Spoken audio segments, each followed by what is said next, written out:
Alright everybody, welcome back into Cherry Picking presented by FanDuel Canada. Today's video we're going to be looking at the NHL playoff odds, finding some teams to make bets on teams to make the playoffs, teams to miss the playoffs. You know, there's a lot more ambiguity in the NHL this season, especially in that Eastern Conference. So I think it's important to look, first couple games in the season, the first full weekend of NHL hockey. Hopefully you guys are enjoying that. But I think there's some great value on the board that we're going to try to take advantage of. A lot of these plays we're going to be looking at, and even some of the teams, can you attribute it to sports betting and then also fantasy hockey as well. So let's get into the video today. So looking at this Eastern Conference, obviously quite top heavy with those top 5 teams there in terms of the odds. You have the Hurricanes leading the pack at minus 720.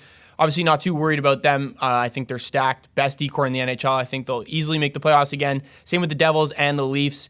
The Devils' top 6 forwards, I think you could pretty much put up to any other team in the East, along with probably the rest of the NHL. And then Leafs, the same thing. I think this team's relatively more balanced than we've seen in years past. D is still a little bit of cause for concern, but they'll still be able to get into the playoffs. It's just after that how they'll be able to fare. And then the Bruins and the Rangers at minus 310, right at the similar price. I think I'd put the Rangers ahead of the Bruins. I think they'll probably finish ahead of them in terms of points this year, obviously playing in different divisions. But I think the Rangers, with the addition of Peter Laviolette, a coach who's won the Stanley Cup and been to a ton of playoffs before, I think will really help this club, especially on the back end as well. And then the Bruins, sure, they don't have Bergeron and Krejci anymore, but still a team that is still plays very well together, and in that defensive structure that they have, led by Jim Montgomery, a really good coach that I have high praise for as well.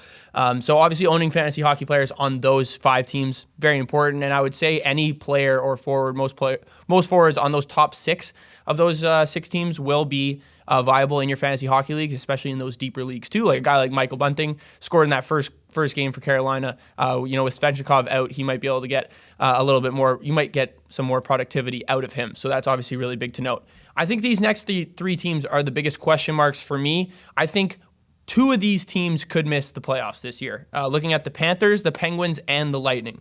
So the Lightning at plus 152 to miss the playoffs at FanDuel Canada right now. Vasilevsky obviously out for at least 2 months. I feel like that could be even a bit longer here. If it's extended to 3 months, I think that's a huge cause for concern for this Tampa Bay team, because we saw Jonas Johansson in that opener against the Nashville Predators.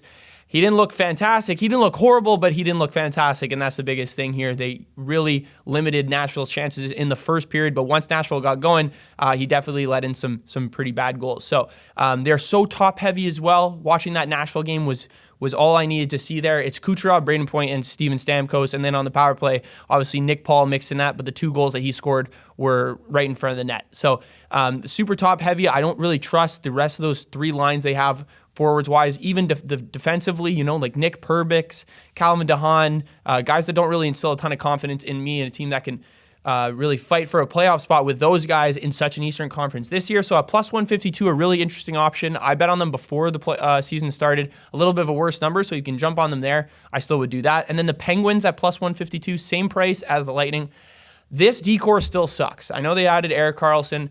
Obviously, he's pretty much like having an extra winger on your team.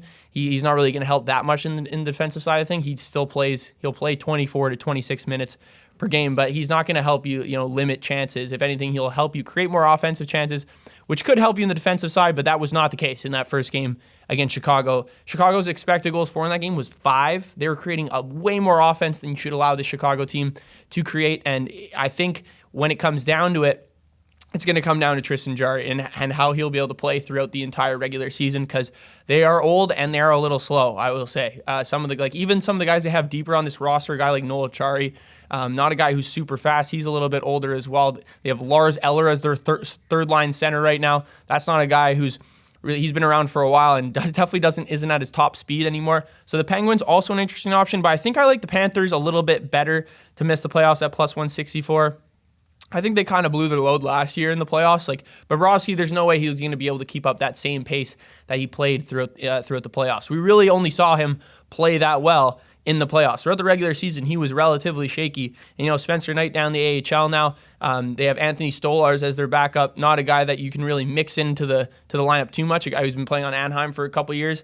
And then they're dealing with some injuries as well. Montours and Ekblad out for at least a month or 2 to start the season. Sam Bennett always deals with injuries. I think some of these guys from that playoff run are still kind of laboring some of these injuries that they kind of dealt with then. So at plus 164, I think that's an interesting price, because if you look a little bit further down on this Eastern Conference, you have the Sabres, Islanders, Senators, And even the Red Wings at 2-1 there, I don't think that's a horrible bet. I think they're still maybe one season away from being a playoff team.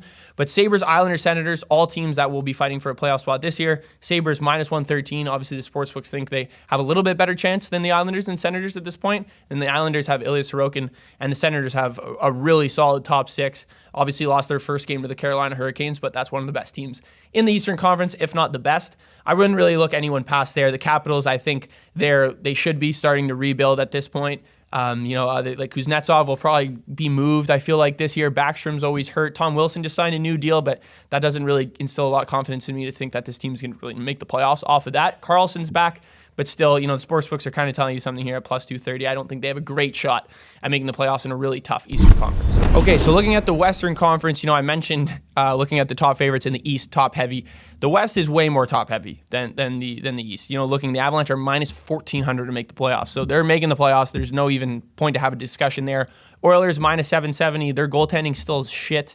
Depending on what they do throughout the season, will they try and trade for maybe a goalie like Connor Hellebuck or something like that? Maybe that could be an option. I just don't know if they can take on that contract at this point after he just re-signed. So what they will do there is really will be telling once they get to the playoffs. They're still going to make the playoffs in that Pacific Division. And then the Stars and Golden Knights, both at the same price. I think those teams will both be fine. The Stars still possess a really solid top six in terms of forwards. I really like what they've done on the defensive side as well, led by Miro Heiskanen. And then they still have Jake Ottinger, who's still a very good goalie in the NHL. And then the Kings, I really like the Kings this year. I know their goalies, probably you're looking at them on paper, or you're probably not looking at it with a ton of confidence. But Phoenix Copley and Cam Talbot, we look at a guy like Jonas Korpisalo, and even Phoenix Copley last year. Phoenix Copley had some months where he was a top goaltender in the NHL, and it was because of this LA Kings defensive unit, defensive structure, and the way that they play under Todd McClellan. I think this Kings team is really solid. So I do like the Kings this year. I think they could be kind of a dark horse to win their division. And then looking at some of these other teams, the Wild and Flames. The Flames are the interesting one. Like, what's this team going to look like without Daryl Sutter? Ryan Huska comes in. The Flames, didn't do a ton to really change this roster from what it was last year. But last year, I think there were a ton of growing pains that this team went through. And I think it'll look a lot better this year. So I do like the Flames at that price at -192. Not something I'd be jumping on right now. If you can get a lower price, lower than -150, I think that would be definitely a better bet. But looking at these four underdogs here, the Kraken, Canucks, Blues, and Predators, there's two teams I like that I think have a chance of making the playoffs at this price. For one, the Predators at +160. I know last year was obviously a tough year for this club, but you look at what they've done defensively. Roman Josi, they have Ryan McDonough, Luke Shen. I think they have some really positive bodies on the defensive unit that could really help them and project them to getting maybe the 8th or 7th playoff spot, that one of those wild card spots. A team led by Barry Trotz, I'm always going to have confidence in. He's just been able to do that wherever he goes, whether in Islanders, Washington, most recently as well. So, and then led by Andrew Brunette, a guy that's super offensive. One of the biggest things Barry Trotz said, he wants Nashville hockey to be exciting again.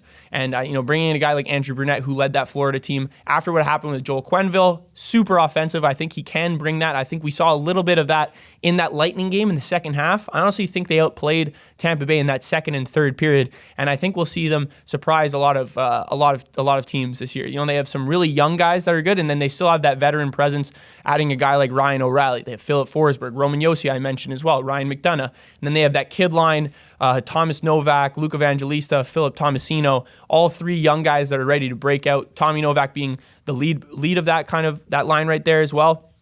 So the Predators at +160, I think, are a really interesting option. And the Vancouver Canucks, we saw in their first game of the season, they absolutely destroyed the Edmonton Oilers. And I think that type of offense, you can't go unnoticed, even if it is against the Oilers. They won 8-1. Brock Besser had 4 goals.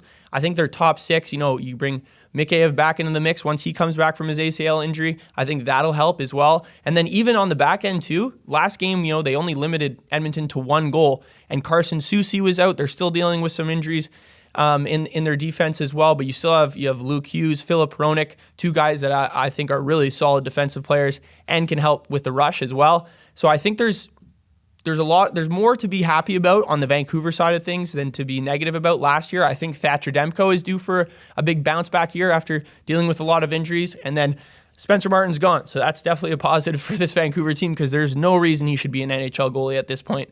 I could see Seattle kind of missing the playoffs this year. Obviously they were super impressive last year, and even in that playoff run as well. They knocked out Colorado Avalanche, but I think they're playing a little bit above their pedigree at this point, especially offensively. They're a team that didn't create a ton of offense, but ended up scoring a lot of goals. I don't think they have the skill this year to really keep up with that. Jared McCann scored 40 goals. If he scores 40 goals again this year, I don't know what I'll do, but I can't see that happening again. And then obviously looking at these last 4 teams, the Sharks should be the worst team in the NHL this year. I don't think there's really too much of doubt about that. And then the Ducks and Blackhawks. Blackhawks obviously been pretty exciting so far with Connor Bedard. They've kept games close. Obviously they beat Pittsburgh, lost to Boston 3-1. Coyotes at 5-1 are actually quite interesting. I think this team will surprise some teams as well, especially when they do their Eastern Conference road trips and when Eastern Conference teams come and play over at their little rink as well. I think Arizona has some solid home ice advantage in that aspect. So I think Arizona's an interesting team. Guys like Logan Cooley, Barrett Hayton, Clayton Keller, a young team, and now they bring over like Sean Durzi, Matt Dumba, kind of like his restart at the end of his career here with Arizona after leaving Minnesota. And then Karel Vejmelka has been awesome since being an Arizona Coyote. So I think that's an interesting option if you want to take a little bit of a flyer on at plus 500.